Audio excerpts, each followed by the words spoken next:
Hello and welcome to Who Are You, a Babylon 5 watchcast hosted by two former strangers, now friends, who have gotten to know each other while rewatching one of their favorite shows from their childhood, Babylon 5. I'm Xhafer, And I'm Laura. and we didn't watch an episode of Babylon 5 this week. Well, I mean, we did, but that's not what we're talking about today. Yeah, this is not an episode of Babylon 5 Day. No, it's book club. Yeah, Psi Corps Book Club, to be specific. We're working our way through the Psi Corps Trilogy. We read book 2 in the Psi Corps Trilogy, Deadly Relations. Mm-hmm. You have a giant hardcover, right? That's like I all do. of them in one book. I do. I have a giant hardcover of the trilogy, but I think we have the same picture of Bester on our covers there. Okay. Yeah, I definitely have that Bester face on my cover as well. And that very poorly drawn Lita. Yeah, and poorly drawn Lita, and then I have like an extra guy to the side that you don't have. That's Is he, like, from on the back? first book. Oh, it's from the first book. Okay. Yeah. Yeah. I think maybe that's supposed to have been Stephen Walters, you think? Probably. Yeah. He's got a cool explosion in the background. Yeah. That's the leader of the Resistance Yeah. and Bester's dad? No, he's like Bester's like godfather. That's right. Yeah. But Bester's original name was named after this guy. That's what But it there is. was a whole thing where he was like in love with Bester's mother, but she didn't love him back. She loved this other guy, and then they had a kid, and they named it was a wild trip, guys. You should go back and read it if you haven't. Yeah, I probably should. I meant to go back and read it sometime while we were recording season 3, and then this book club became pending by the time that it was prescient, and it's just like, oh, well, now I've got to read the book I'm supposed to read. I can't go back. I don't have time to go back. Well, it might be more interesting in a way now that you've read this book, because you'll put some of those characters back together and be like, oh, okay. Because we had some repeats. We had a few characters from the first book in this book. Yes. Plus the character we know and love, obviously, of Bester. So the internet has no shortage of information about Psi Corps Book 1, Dark Genesis. Right. The wikis are filled with these characters and information about them. However, there's almost nothing about this book or the next book on the wikis. Which is odd, yeah. Okay. So I was able to go and it's like, oh, this character, that's like the way that they're talking about this character, I'm supposed to know who this character is. I'll just Google it. Mm-hmm. So I was able to stay abreast of what was going on, I'd say. Mm-hmm. I didn't feel lost at any point. Yeah. But yeah, this book. We have thoughts, right? We have thoughts. We for sure have thoughts, because I totally read the book this time, guys, I promise. You'll know I'm telling the truth because you'll go to the Babylon 5 wiki that I use for almost all of my research and see that it is blank or has wrong information. And I know that it's got wrong information, which I'd only know if I read the book. So, True. Did it this time. So, overview of this book. We're divided in 4 parts. I think we had 4 parts in the last book as well, right? It was 3 or 4. Oh, okay. You can't tell me I'm wrong. It was 3 or 4 parts in the last book. And this one we definitely have 4. Yes. And it's kind of broken up in Bester's stages of life, right? We start off with part 1 as baby Bester. Thesis. Yeah. And he's 6, which at least he starts 6. I don't know if he's 6 the whole time. I don't remember that. He's 6 through 10 or 12, I think, by the end of it. Elementary school. Yeah, it's a little loose with the time, and it doesn't do a great job of telling you when it is. That was the one thing I really liked about the beginning of the other book, is it was very it is January 2160. This is the date. And there's no dates. Cool. We don't get dates this time. We get a reference. So part 2 is teens, 20s Bester. Mm-hmm. Part 3 is 30s Bester, 30s, 40s Bester. Yeah. And part 4 is 60s Bester. And there's references in part 4 to the Minbari War. So we kind of have a sense of time from there. Part 4, I would say, takes place during probably episodes 1 through 3 of the first season of Babylon 5. Yeah, there's definitely reference at the end to also he's about to leave for Babylon 5. So for the first time, yeah. Yeah. And Mind War was like episode 6 or something. So yeah. Something in there. Definitely part 4. If some of it is before Babylon 5, it's not far before. We're very close. And this book, I don't know, I should just check the front cover actually when it came out, because it has to be after. Okay, so this is a first printing that you sent me, looks like. Oh, okay. A first edition, March 1999. Okay. So this is after season 5 had aired, which checks because in the inside cover, with the list of other Babylon 5 books, they have all 5 season guides, which they put out during the release of season 5 on TNT. Okay. They put out all those books. So that would make sense because we have a surprise visit in the 4th chapter from someone I was not expecting to be in this book. I wasn't either because, well, as we talked about, I wasn't like cognizant of all of maybe the last season of Babylon 5. Like I don't remember all of it. And this person is heavily in that season, I believe. So yeah. Well, we should probably go through the 4 parts and talk about them individually. That makes the most sense. We should probably discuss the structure of our podcast before we start recording it. Yeah. We're professionals. Next time. Part 1, Thesis. Yeah, so we start off, it's all POV, and it's all Bester's POV in this book. Book.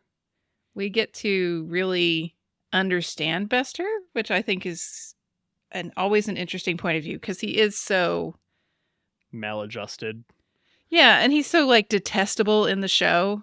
Like, you just love to hate him, and now we find out why he is the way he is, right? Yeah.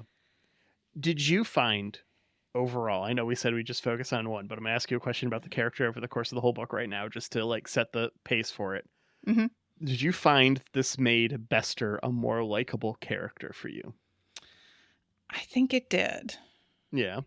Yeah, like... a little more sympathetic, at least. I don't know if likable is the word, but you really get with some of the events that he goes through, like why he is the way he is. I have the exact opposite opinion. Really? Okay. I think he handled all of the bad shit that happens to him really poorly. Yeah. And he just seems like a man-child to me now. Okay. Just like...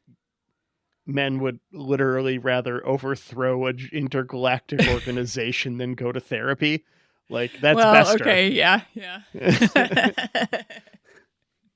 I think, for me, where he becomes a little more sympathetic is when he starts to see involvement of the shadows. But that's, not in part 1. Yeah. That's fair. He is the kind of stereotypical, like, unpopular kid, we find out. The whole book starts off with he's being kind of bullied in his group. We find out about Cadre Prime. Yeah. Is that how you say it? Cadre? Yeah, Cadre Prime. Okay. And... this is like a group of kids that are all about the same age, that are all born telepaths. Right. So most people become telepaths in adolescence, around puberty. Some people are just born with it, though. Like, you're born and you're telepath. Congratulations. Like, from the instant you're born, which must be fucking terrifying for mom. Yeah. Especially if she's not a telepath, right? Oh, like, man. If she's a telepath, she kind of knows what's up. She can, like, deal with it, but boy. Yeah. Everybody calls him Alfie instead of Alfred or Al, and he really hates it. There's the popular kid named Brett, which is a very popular kid name, I think. Like, these days you would call him Chad, right? Yeah. So in Cadre Prime, they're all in, little Psi Corps school. They have these punishment drone type things they call the grins. Yes. Well, we find out the grins are all just the teachers. Yeah, they don't know what they are at first. They wear masks and stuff and are kind of like dehumanized, torture device. Like, it's weird. They're just like, it's very weird. They're called the Grins because they wear these masks that are just like giant smiling faces. I got very like Miyazaki Spirited Away kind of. I think it's Spirited Away is No Face, right? Am I thinking the right thing? I think you are, yeah. Yeah, No Face vibes is like how I kind of imagined it, but with a little bit more of a grin. So just like these weird masks that are just these big old unhinged smiles, and they are like the punishment people. Yeah. This But is it's perfectly like healthy for 6-year-olds. Detentions, yeah. It's fucking weird. I mean, we wonder why no one is well adjusted in Psi Corps. Like, it's shit like this. Someone thought this was a good idea. Yeah. They all have the same birthday. They all celebrate birthday, and it's like I don't remember if it's also the Corps' birthday, but it's definitely Cadre Prime's birthday. I believe it is also the Corps' birthday. Okay, yeah. That's kind of what I was thinking. Yeah, their birthday is the Corps' birthday. Yeah, because the Corps' mother and the Corps' father, and we're all brother and sisters, and like, so we just all have the same birthday. It's kind of like birthday. Yeah. Kind of like Christmas, kind of a culty feeling, kind of weird. I mean, especially from a Western viewpoint, where we have very individualized birthdays. That's the thing. There are cultures in the world where everyone has the same birthday, regardless. It's just like, oh, everyone, that's a thing that happens in other cultures, just not ours. Yeah. But it does feel weird. Like, I think they make a point of making it try and feel weird. Yeah, for sure. That's the vibe in the book. Everyone gets a present, and then they get to watch their John Tracker Psi Cop. I want that show. I want the fake Psi Corps propaganda show of the Psi Cop running around. Like, that could be fun. If Babylon 5 were doing what Star Trek is doing right now, where we're getting all these random ass shows. Yeah.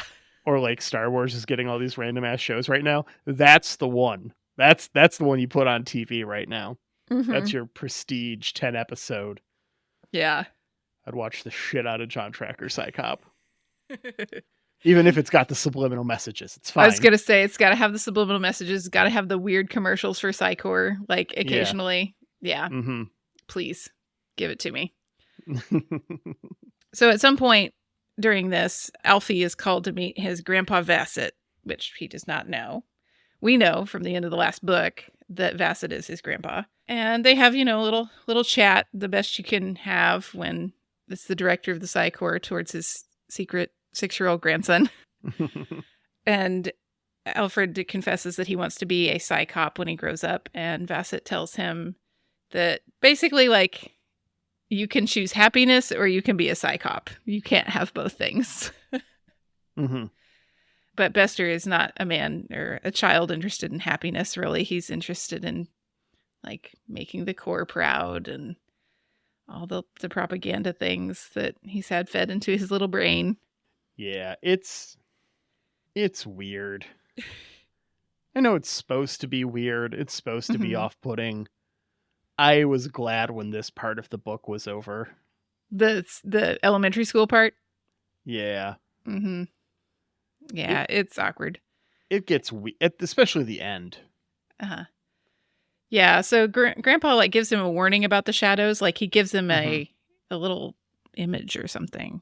Yeah. But he doesn't know it's coming from Vasset because he thinks that the director of Psi Corps is a mundane like everybody else thinks. He is supposed to be. Dun, dun, dun. Yeah. And, one of the grossest things I think about the elementary school part is like the way that they pit the students against each other for things. It's just so psychological, and schools are already tough and psychological. Like they're very, very manipulative of these students. Yeah. It's no wonder, in part 2, Bester reads some Ayn Rand. And it's just like, of course. Of course he does. Yeah. Of course he does. Yeah. And this all feeds into that too. This all feels very Randian, just like Darwinian. Very, very base level understanding of Darwin. Yep. You missed the point where you evolve communities to grow together because groups of people can do things that the individual can't. Right. And you just read the bit on the dust jacket about survival of the fittest, and it made sense to your reptile brain, so you never bothered to read anything else. Yeah. That kind of understanding. Uh-huh. One day. Yeah. Yep. So the teachers make it a very competitive kind of like survival of the fittest sort of environment sometimes, but they do try to like sprinkle in some community lessons. But community is telepaths. Community is not necessarily the mundanes. You know, they play cops and blips a lot, and it features kind of prominently in that in a game of cops and blips. Alfie is chosen to be a blip because he's the unpopular kid always. The popular kid tries to like come to his defense or come to his aid and also be a blip. And he winds up selling out the popular kid, which is not a good choice. And they all wind up punished for it. Mostly Alfie winds up punished for it, that he chose to sell out another telepath, which you can't do. You can't do this thing. We're all brothers and sisters. But the big reveal at the end of the section, I think that's where you say you have some beef, right? Oh, it's just like, oh, all the kids get stripped naked.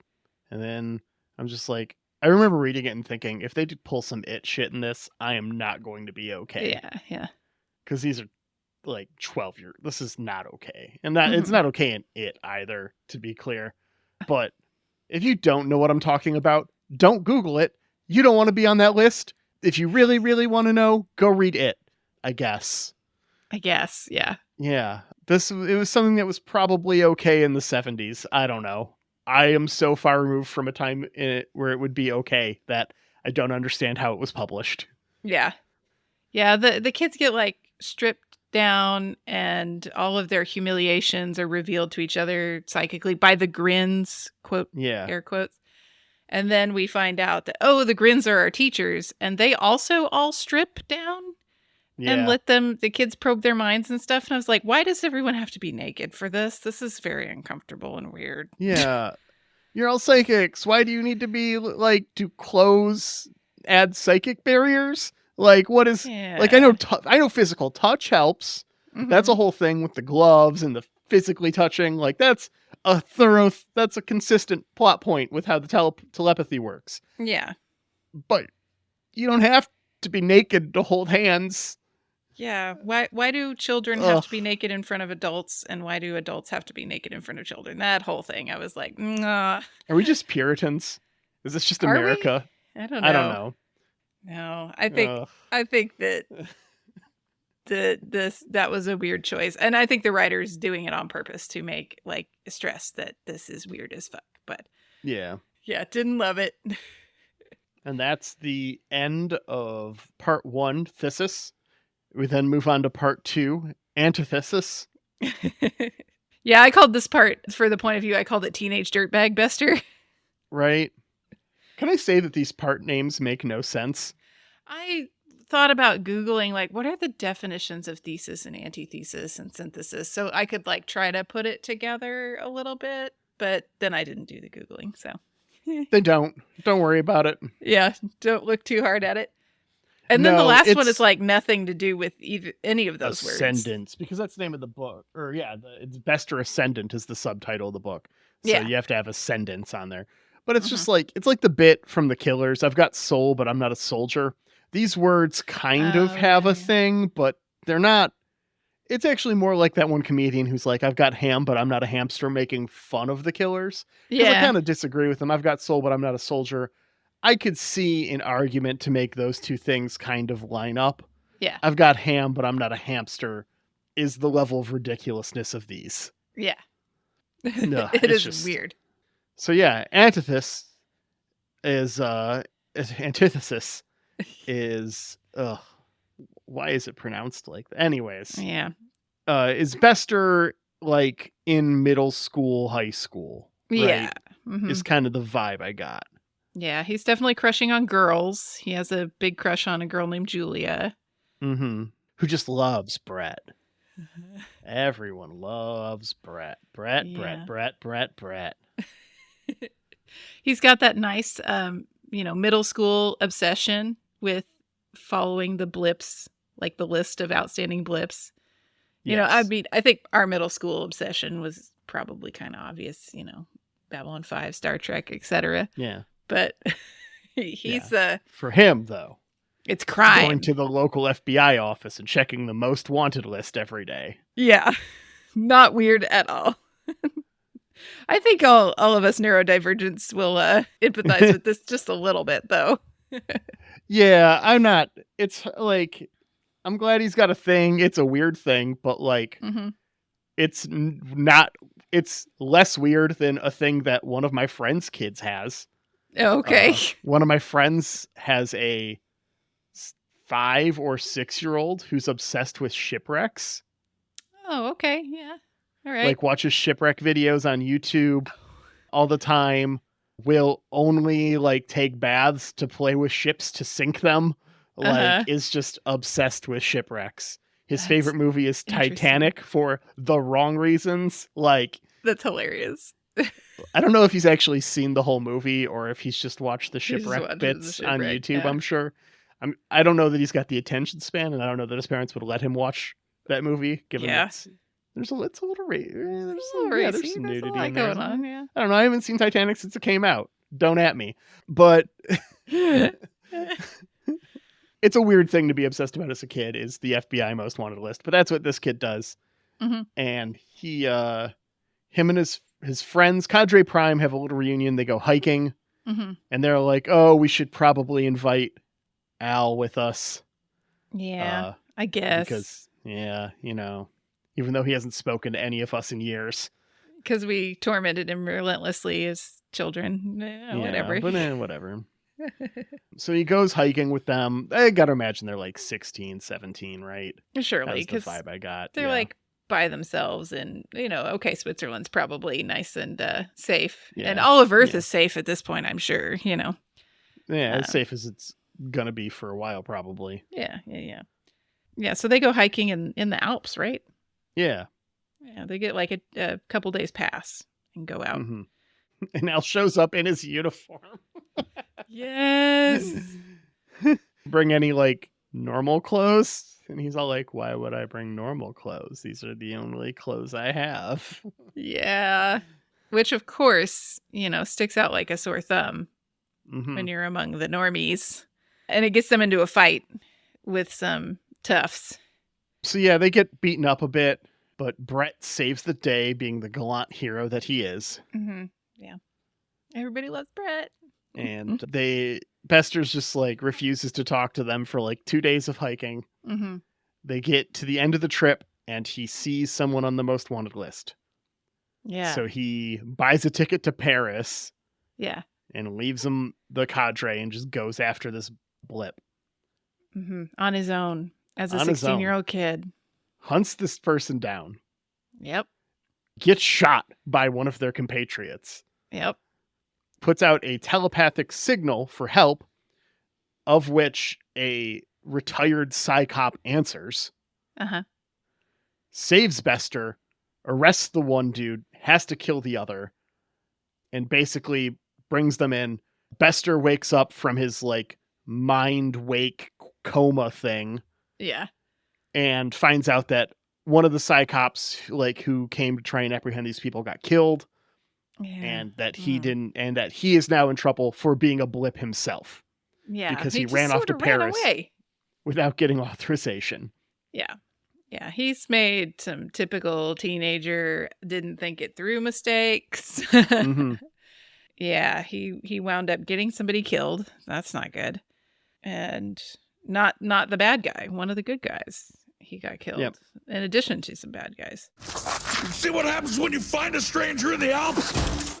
So this is Bester's first interaction with the new director who is overseeing his trial personally. Yeah. That's normal. And the retired Psi Cop, we get a name for him, Sandoval Bay. He wasn't in the first book. He's not one of our repeats. No, right. But he does know Vassett. They were friends. He used to be in his like executive office and stuff. Yeah. And so he kind of leverages his position to instruct at the school and take Bester under his wing and kind of just be like, look, I'm just going to take care of this kid. Don't worry about it. Yeah. And he is not going to go easy on him either. He puts him through some extreme punishment of making him act as a statue on the campus, especially in front of the younger, more immature children who are allowed to do whatever they want to the statue, basically. He can't move. He can't use any of his side powers. Mm-hmm. They get to dress him up. They get to put lipstick on him. They get to, watch pigeons poop on him. Like, I think that's something they do is they like feed a bunch of pigeons around him so they'll all sit on him and poop on him. Yeah. Kids can be cruel, especially when they're told like, it's good to be cruel to this person. They just, they go to town. Yeah. And he also, he's doing this extraordinary punishment of being a statue.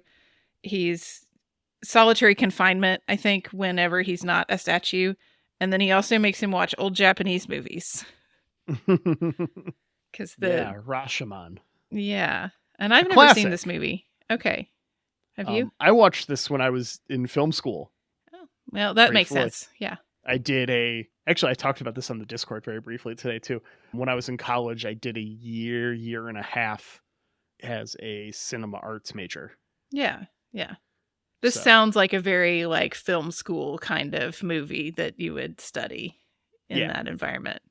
Not one I'm familiar with, but maybe I'll have to go watch it because, it's referenced a couple times in this book in just vague enough ways. It's like, oh, okay, maybe I want to know what that's about. Yeah. So they reference the storytelling conceit of Rashomon. Yeah. This is a Kurosawa film. This is like an all-time classic, right? And it's basically we get the same story told from 4 different perspectives, and each of them is different. And so it's kind of just like the truth is somewhere in the middle. It's never really what you expect it to be. A 3-edged sword, even. Yeah. So the name of this it's Rashomon is Japanese for dispute. Okay. And it's just kind of because of this movie and the book that it was based on, I think. It's just kind of been shorthand in cinema for stories with this structure. So there have been episodes of TV that follow the Rashomon structure. Yeah, it's such a convention that I feel like I am familiar with it, even though I'm not familiar with this movie. Pulp Fiction has a little bit like it. Okay. Narc. The Jet Li film Hero. JFK is a Rashomon style story with everyone giving their thing. The Last Jedi does it. Yeah, it totally does. With the telling of Kylo Ren's Fall to Darkness. You get Luke's version and Kylo's version. Yeah, sure. 30 Rock had an episode that was like this. Yeah. Hitchcock used it a couple times. All kinds of stuff. They need a Lower Decks episode where we do the Rashomon.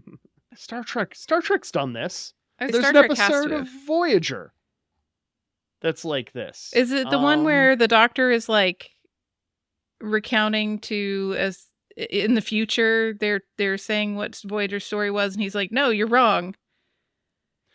Yes, that is kind of it, but we only get like the 2 perspectives. There's a Next Gen episode which has a holodeck aided version of this trope. They use the holodeck to get a reporter or an investigator comes and gets everyone's stories and takes everyone's different versions of the stories and feeds them into the computer, and the computer spits out a version that it considers to be the truth. Interesting. And so they go through the different perspectives and then the final one. And so, yeah, he has to watch Rashomon, bringing us back. And it's used as a lesson to be like, this is what it's like when you scan people's minds at a crime scene. Like, everyone's going to remember things differently. The truth will be somewhere in the middle. Yeah. And he's getting more thoughtful at the end of his punishment time. And near the end of this time, a mysterious girl shows up. And instead of tormenting the statue, she kisses him. And he's super into it. Yeah, he really likes being forced to not be able to move a bone in his body while someone kisses him. That explains all the black leather suits he wears. This better not awaken anything in me. Yeah. Yep. It awakens something inside, I guess. Cool. So we find out Dr. Bay is also a classical music fan. Mm-hmm. And he listens to Stravinsky, The Rite of Spring, when he's upset about stuff, apparently. I guess that's good. I'm upset about stuff music. There are weirder choices. Yeah. No, it's nice and thematic. It works. Yeah. But he rewards Bester for all of his hard work and being punished and learning stuff with getting to go on a hunt. Yeah. One of his classmates. Yeah, a former classmate has gone blip. She's gone rogue. Yeah. And so they go and they find her, and she has been sold into human trafficking effectively. Yeah, she gets raped and murdered, basically. Yeah, it is. Tortured. Yeah, it's real dark shit. Yeah. And, as they are trying to get justice, or at least, get this incident wrapped up, Bester kind of gets a feeling that Bay is resentful of the Corps. A little or bit, something. Yeah. He's not covering up his feelings very well. Yeah. I mean, this tracks with what we know of Vassett, too. Yeah. I feel like Bay is very much a Vassett-style Psi Corps guy, where it's like the Corps needs to do these things for this future, and every telepath we push away is a problem. And Vassett also, wanted the Resistance to exist because it would, force them to breed a better telepath between having these two factions. Was his whole mindset. He started that way, and then after his encounter with the Vorlons, he was like, "Oh wait, no, we need to all come together," and kind of changed his tune a little bit, and really tried to bring the Resistance back into the fold. But of course, the damage is done, right? Yeah. You've already stoked that fire. You can't put that Pandora back in the box or whatever. Yeah, so this is a pretty formative experience for little 20s Bester. And, we see him a little bit later. I think this is probably the 20s Bester. He's become a little bit better at making friends. Bay has kind of taught him, you need people. And you need community around you. And so he's a little bit better at making friends, at least with the younger cohort. Maybe not his own peers. I would say that they are of the same emotional development as him. Yeah, I think that's totally fair. He's a little bit emotionally behind, so he's found some younger peers. Friends. He probably has more in common with them, yeah. Yeah. Bay calls him up and basically says, the new director has got it out for me, and he's got it out for you too. So we can't keep, being mentor and mentee. Yeah. We need to keep you safe. And then a few months later, whoops, Bay's been found aiding rogues and committed suicide, with big ol' air quotes around that. Yeah. I mean, obviously this is, the director, and Bester has feelings about whether or not Bay would ever kill himself. Yeah. Thinking that it was all a setup. So, again, sometime later, probably early 20s Bester, we're doing field tests to see what kind of Psi Cops we're going to be. Yeah. It's the final exam, and surprise, surprise, the girl who kissed him is in his cohort for the final exam. Oh. Yeah. They've never talked about it. They've never spoken about what happened. And so, of course, the perfect time to is in the middle of a final exam while you're hiking. Yeah. Yeah. Basically, they're dropped in the middle of down. the wilderness to track somebody. Yeah. They don't even know where they're at. They're not even told where they're going. And we find out that this girl's name is Liz Montoya. Elizabeth Montoya. And she kind of has, for me, a little bit of that fiery Latina stereotype going on. Because she's definitely a fiery type. She's a very passionate person. Yeah, she's very cheeky with the teacher. She's bold, extroverted, and you get the feeling that she's like a sexually confident person, even though she's like a teenager. Well, they're or maybe 20s. Yeah. Like, they gotta be. I feel like this is college. I feel like this is Psi Corps college, and they are all 20 plus. Yeah, 21, 22. Yeah, like getting ready to graduate. She is a later versus a prime. He's, one of the cadre primes, but she was later. She came in at about 12, we think. Oh, the wiki actually has dates for when this happens. Oh, really? Okay. Yeah. So this is 2208. Okay. She was born in 2189. So she's 19 when they go on this field test. Okay. I buy that. That's like freshman to sophomore in college, depending on when you started. And Bester was born the same year. Okay. So they're 19. That's 19. Fine. Okay. All right. Everything's legal, I guess. I mean, I know what I was doing in college when I was 19.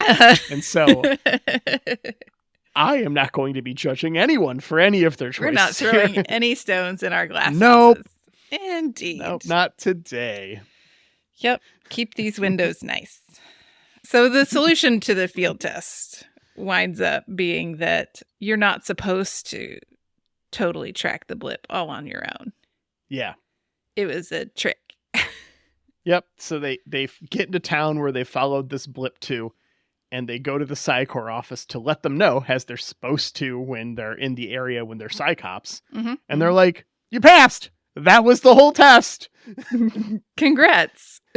And I mean, I guess I get it. It's that whole community thing. It's like, being a lone wolf is more dangerous to yourself and others than working together. So it's that kind of Darwin lesson you were talking about, that we form communities for a reason. So, yeah, okay, I buy it. But as they've been on this trip, they've been talking about their feelings and stuff, and so they become an item, sort of, as much as you can be when you're not supposed to be out and about with that. Yeah. And you do feel for him because they seem to genuinely love each other in the chapter where it's described. And Bester does jump the gun a little bit. They are together for a year. And he goes and gets the genetic profile testing done to know if they are a Psi Corps approved match. Right. For genetic compatibility, since they're both P12s. P12s gotta have babies with P12s. Right. To make more P12s, because that's what we need. P12s. Yeah. Yep. Yeah. I kind of equate this to like the way that Liz probably feels is that how I would feel if somebody had like gone to my father to ask permission to marry me before actually inquiring with me if I wanted to marry them, like that's not how we did it. Spoilers. Like, and I know that for some people that's a thing that they want, but no, that's not how I would have. Yeah. I'm not. I if it is important for those parties, cool. I'm not here to shit on anyone. Right. If it's a thing that's important to you, it's important to you, and that makes it important. Its value exists because the parties involved feel it is important, and one of those parties is not the father, to be absolutely clear. Yeah. So. Yeah. He basically goes to look. But I'm right there with you. Before talking to her about it. And yeah, not okay. It was weird choice at the least. And definitely not okay at the worst. Yeah. But I don't think her beef is as much with the fact that he did that as the fact that they have to consider that at all. Like, yeah, because she didn't. Yeah. Because she didn't care. Right. And, that she does not have control over her own, like, reproductive destiny in the Psi Corps. Huh. Be terrible if that was relatable.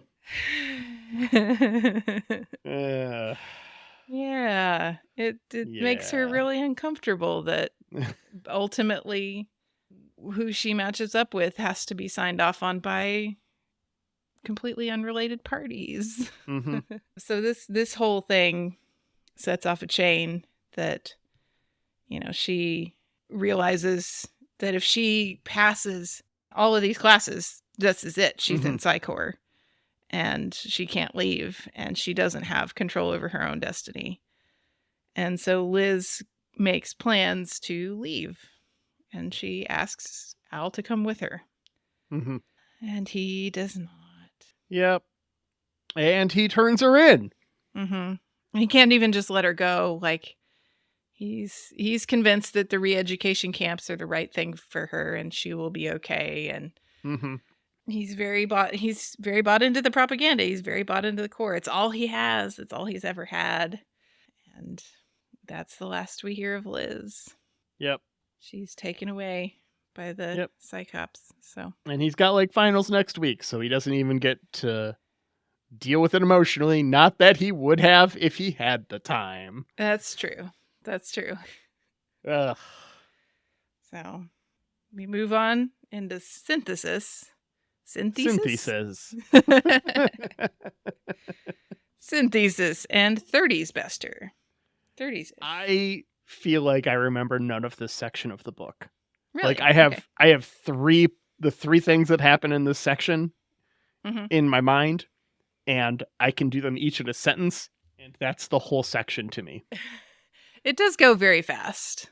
Does it? Okay, that makes me feel better because I read this yesterday. Uh-huh.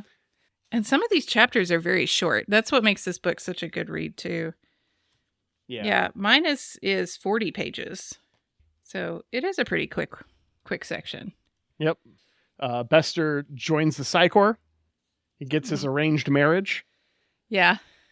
He has a kid. They have a son who we never talk about, but we know exists. Yeah. We don't even get his name. Right. Also, in one of the episodes of Babylon 5, he mentions having a daughter, like a child, like a young daughter. So I was like, okay. That's in the next book, I think. Oh, you think that's going to come up there? Okay, because I think it comes up there. Yeah. It did not come up in this book at all. But yeah, he's blossomed into full Psi Cop. So it starts out with him like hunting a random blip. But really, he should have seen that Stephen Walters, the head of the resistance, was also involved. And he was this close to catching the head of the resistance. And donked up. Yep. Okay, I just checked on the wiki, and this child is born the same year Babylon 4 disappears, the daughter. Okay. So it happens during the next chapter and is uncommented on. Yeah. So the daughter's not even mentioned because he mentions the son again in part 4. Okay, cool. Now I know how we feel about daughters. I mean, he doesn't say his son's name at any point. Well, that's true. It's how he feels about kids, I think. Yeah. But he's a shitty dad. So yeah. At the very least, he's absentee. Maybe that's better. Maybe he's a better father by being absentee, if we're being perfectly honest. Who knows? He might not be involved in raising these kids, though, because if they're born telepathic, then they just go to Teep Town. Oh, that's true. They just go to Padre become Prime. Part of a cadre. Yeah. Yeah. So there you go. He might not know his kids. Like, legitimately, he might just never have met his kids. Yeah. That could be a real life. I feel like I feel bad. Oh. Okay. I hadn't mashed that all in my head together. I was just, of course he's a shitty absentee father. He's shitty absentee everything. Yeah. No, they might not actually have a choice about this one thing. Yeah. Oh. Reproductive destiny and rights. Kind of weird. Anyways, he runs off to Mars, captures our hero of the last book, Stephen Walters, his namesake, and enters his mind as he dies. Yeah. And finds out the truth. Yep. He knows what's going on now. He knows who his parents are. Doesn't want to accept it. Not into it. Yeah. I feel like if he had also gotten who his grandparent was, he'd be a lot more okay. Yeah. Yeah, that's true. That part is not revealed at all because they didn't even know, I think, right? I didn't read that book. I don't know. Yeah, no, I think whichever one was his child, I don't think ever knew. So, yeah, okay. Yeah, poor messed up Bester. That's all very strange. I do like when we go to Mars that we get like some more detail about Mars and like terraforming it and what the colonies are like and such. Because that doesn't quite really get fleshed out in the show. We just get some CGI red planet scenes every now and again, and we don't really know like what the deal is. But we kind of find out like Mars is kind of a frontier-y place, and there's kind of Wild Westy, yeah. Yeah, there's lots of crime because you can just like set a ship down anywhere and then you walk into town in a spacesuit and like, just smuggle things, and telepaths can come get work that's not, Psi Corps, because we have all these other businessy, air quotes, needs. Yeah, so it becomes more of a real place for me than it ever like felt in the show. Yep, for sure. I dug that. Somewhere in between parts 3 and 4, Bester ends up relocating to Mars. Yeah. Because of all this and because of the events that happen. It gets him away from the director. It lets him kind of build a base of power. It's definitely a power play thing. Gets him away from the loveless marriage where she's having an affair. Yeah. Yeah. Yeah. That. Yeah, I mean, when your whole like destiny is taken out of your hands, like, I don't know. Yeah. Gotta get some thrills where you can, I guess. Yeah, like Bones in Star Trek 2009. The wife got the whole planet in the divorce. Yeah. Yeah, so basically he just has to run off to Mars because, yeah. It's easier than going to therapy. Men will literally run off to Mars and build a new base of power, then go to therapy. Yeah, exactly. It's funny every time. Yeah. It's accurate every time. I don't know what to say. So, in this, we do get a little bit of world building about the beta, why all these colonies have beta in their name. Yeah, I thought that was fun. And I fucking love it. I loved this stupid little paragraph. This stupid little paragraph is the best paragraph in the whole fucking book. It was also a good joke. Yeah. And it was just like, well, like different historical cultures come into waves at different times. And, when this was happening, there was just Greek was popular, ancient Greece. And they talk about how a lot of these names came from the Centauri and how the Centauri purposefully named stuff like ancient Greece. Like they got a history book on ancient Greece and purposely named a shit ton of their stuff on the star charts they gave us that. Because they were still trying to sell the humans or the lost 13th tribe thing. Yeah. Right? The Battlestar Galactica, the 13th tribe bullshit. Yeah. Earth is the last tribe. And so that's why they're all beta, because Alpha Centauri Prime is the alpha. And so anything else is going to be a beta colony. And so they just named all of these planets beta this, beta this, beta this in Greek and sold us the star charts. And then when we finally got there, that was the name we already had for it. Yeah. It's so good. That's like such the stupidest little bullshit detail that makes so much fucking sense. And it's the kind of thing that makes me love Babylon 5. Yeah. Yeah. It was good. There's really some good stuff in here that, especially as it starts to get a little more humorous and it starts to become a little more of the Bester humor. You really start to feel Bester's voice as we know it in the show, I think in part 4, right? Yeah. What else happens in part 3? He goes in all those dead bodies. Oh, yes. He's like dead he becomes inside, obsessed right? with like 8 necro scans. Yeah. Most telepaths do 1 or 2 in their lifetime. Yeah. But he's really into these deathbed scans since he had his like encounter with Stephen Walters and his like hand is paralyzed from his encounter with Stephen Walters. even though there's no physiological reason for it. Mm-hmm. Like the hand that was firing the gun at him. Yeah. Yeah. Yeah, he's messed up. Mm-hmm. And then we go into Ascendance. Mm-hmm. And we get a bit with Lita. Yeah. I didn't who know we were decides going to she's get Lita. never going to be a Psi Cop. Yeah. It's funny that Bester was involved in that, because I think she mentions in the show, like, I interned at, being in the law enforcement, and it wasn't for me, and now we find out why. Lita has not interacted with Bester in the show, has she? Not yet, at least, I don't think. I think she does at some point, right? But it hasn't happened yet. She's always off station. Mm-hmm. Or something. Yeah, because he'd have to comment on that. Not just because they knew each other, but because now she's not working for the Corps. She's working for the Vorlons. Yeah.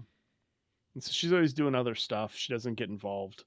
Mm-hmm. And she's kind of protected by the Vorlons too, because she's technically a blip. Yeah, but they can't go after her. The whole Vorlon race would be upset. So. Yeah.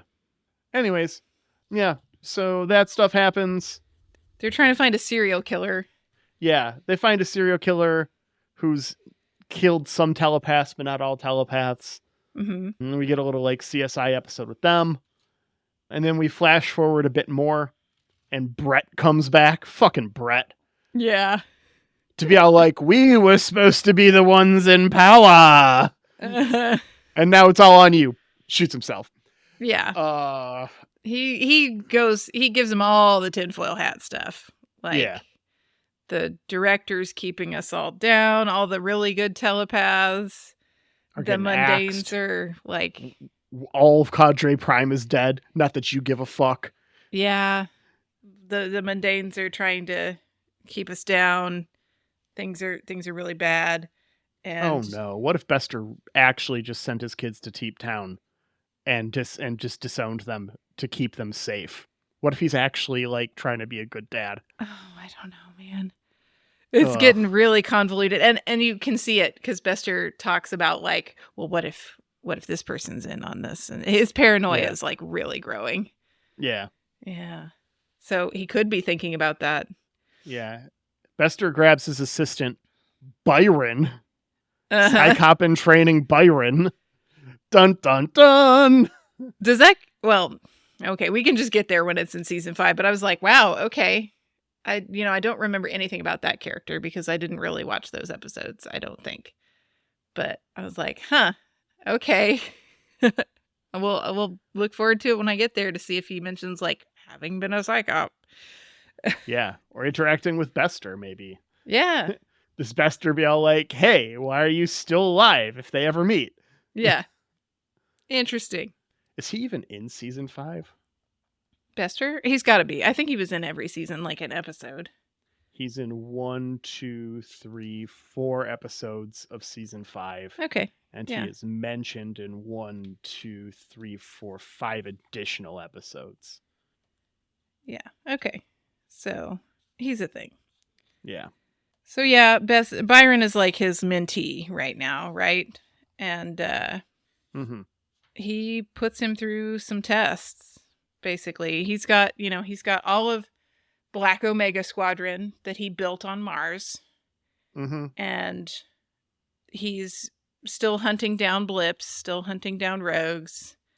Uses kind of some rogue hunting missions to get himself positioned where he wants to be to finally confront the Director Johnston. Yeah, he gets Director Johnson where he wants him, and he axes the motherfucker.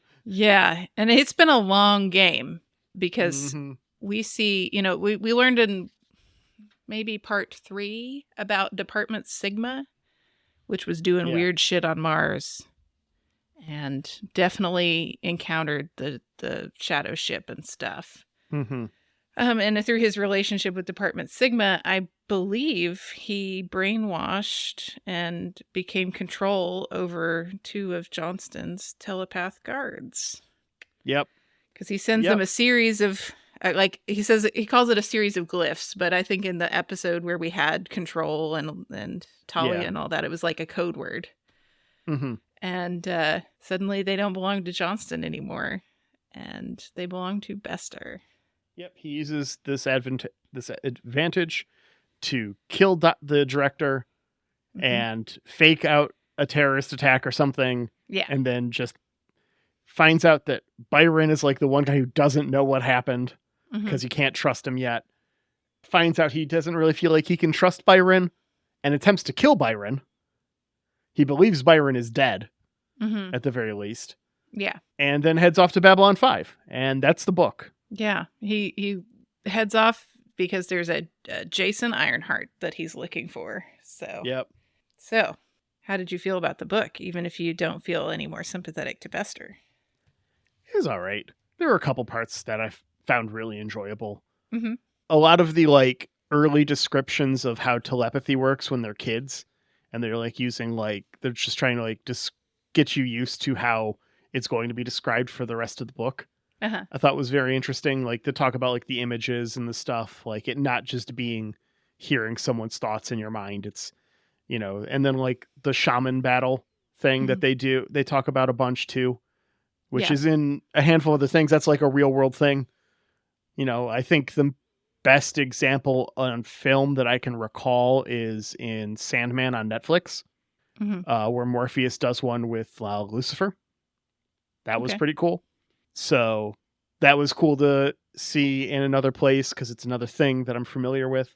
The stuff with Byron was completely out of left field for me. I don't remember him having an association with Bester at all, but I might just not be remembering that stuff from season 5 because we're going to be watching extra close now. Like, yeah, it's coming up on 3 years since I watched season 5. So, you know, it wasn't like when we started this and it was, oh yeah, I finished season 1, you know, a couple, you know, like 6 months ago. We're far out now. So I don't have as good a memory as I do of these episodes. And also, I don't think I've watched half of season 5. I think I just skipped to the end because we were just starting to record. But yeah, overall, it was okay. I mean, I read it. It wasn't a book that I've tried to read books that have just been so bad that they just drag and I can't read them. And this was not that book. You know, I did, you know, like 150 page session, you know, in like 2 hours one morning, just like going through, and I read that whole thing twice, I think.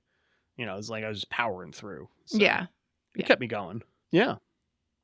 I like getting some background on Bester. I like having another dimension to look at him through than just villain lens. And yeah, I agree. Like, therapy, man. Like, if you just go to therapy, like maybe you don't that would mean trusting someone with my innermost thoughts. Well, but also I have a feeling that like Psi Corps doesn't want you to go to therapy, right? I feel like Psi Corps has therapists. I feel like Psi Corps has mandated therapy because that's just another way to control people. Right. Probably for them. They're using their therapy in a certain, like, they don't want you to have real therapy. They want you to have Psi Corps therapy. Church confession in the age of indulgences. Yeah. Like, so I do feel sorry for him. To be clear to anyone who might have been offended by that, I'm referring to a very specific period in time and cultural propagation, not anything else. Right. Not talking about modern confessional, which is a very different beast. Right. Just to make sure that's said out loud. Yeah. I think that in that light, it's like, I don't think Bester could be any different, you know? Because even if he had tried to like actually deal with shit, I don't think it would succeed. So I don't know. I enjoyed it. I liked putting some more on that character. And then I'm hoping that when we get to the third book, we're going to get some more like, you know, resolution on some things that get left open by the show, because it seems like we're going to pick up pretty near the end of the show with Bester. Yeah. So yeah, I imagine the next book. We might actually have to call an audible on it. Oh, okay. If I will check out the first chapter or two in the next couple of days. Uh-huh. We might have to push it back to our after season 5 book club. Okay. Yeah, like for the content reasons. Yeah. Okay. Yeah. Which we'll figure out what we'll do otherwise if that ends up being the case. Yeah. Sounds good. Okay. Well, I hope if you've got to read the book that you also enjoyed it, listener.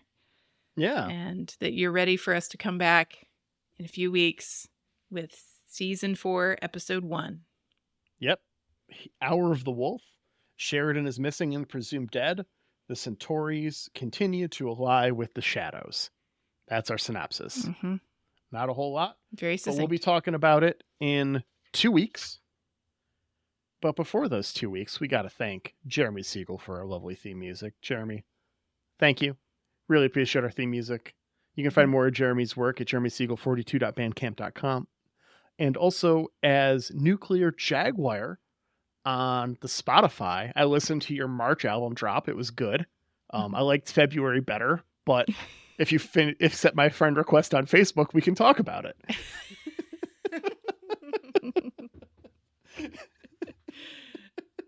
Man, and as we're recording this, we're like halfway through April, so hopefully as this is airing, April is out. So hopefully you can have a listen to that, my friends. Yeah.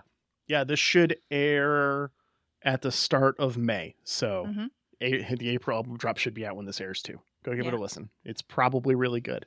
Yeah. And thank you to Angry Duck Time Machine on Instagram for our podcast artwork. Thank you, Aaron, for editing this podcast, presumably at 2 a.m. while holding a newborn. Yeah. Hopefully so. Should be any day now. And thank you, listener. We really appreciate you. We really appreciate the time you choose to spend with us. There are many Babylon 5 podcasts, and there are even more just not Babylon 5 podcasts. Yeah. And the fact that you've chosen to spend an hour listening to Laura and I means the world to us, truly. Indeed. Throw a review up if you feel like it. The 5 stars, we're told by every other podcast ever that it's important. And so we assume that they are correct rather than actually doing the research. Yeah. You can email us, whoareup5@gmail.com. Hop on our Discord channel, where we'll be done bitching about Picard Season 3 by now, because this airs in the start of May. But right now, the finale is about to drop, so we'll see how it goes. I don't know. It depends on how mad we are, man. Might still be going.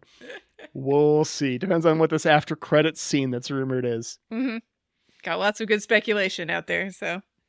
All right. Well, we hope you all get to enjoy the next couple of weeks without us. And we'll be back on May 24th with Season 4, Episode 1 of Babylon 5. Take care, Internet. All right. Bye.